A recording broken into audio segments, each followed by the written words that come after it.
টি-20 বিশ্বকাপের জন্য পাকিস্তানের নির্বাচিত খেলোয়াড়দের একজনের ফিটনেস নিয়ে মুগ্ধ নন পাকিস্তান ক্রিকেট দলের সাবেক অধিনায়ক শহীদ আফ্রিদি। এ সময় সাবেক এই অধিনায়ক আজম খানের নাম উচ্চারণ করেন, যিনি পাকিস্তানের সাবেক খেলোয়াড় মঈন খানের ছেলে।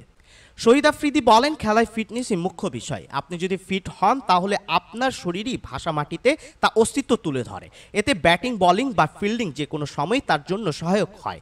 আর এ কারণে আপনি ফিটনেস নিয়ে আপোষ করতে পারবেন না। তিনি বলেন, ফিটনেসের ক্ষেত্রে আমি আজম খানকে কখনই দলের কাছাকাছি ভিড়তে দেব না। তবে আমি তারও প্রশংসা করি। তিনি শক্তিশালী এবং সুগঠিত। তিনি ভালো হিট করেন। ওয়েস্ট ইন্ডিজে ভালো খেলেছেন। আফ্রিদি বলেন, একজন সিনিয়র হিসেবে আমার ইচ্ছা প্রতিটি খেলোয়াড়কে সমর্থন করা, যেহেতু দলটি বিশ্বকাপে যাচ্ছে। বিশ্বকাপের পর আমরা আলোচনা ও সমালোচনা করতে পারি, কিন্তু আপাতত আমি শুধু তাদের সমর্থন করতে চাই এবং নিশ্চিত করতে চাই যে তারা এমন কোনো বার্তা পাবেন না যেখানে তারা মনে করে আমরা বিশ্বকাপে যাচ্ছি, এবং শহীদ ভাই এ বিষয়ে কথা বলছেন।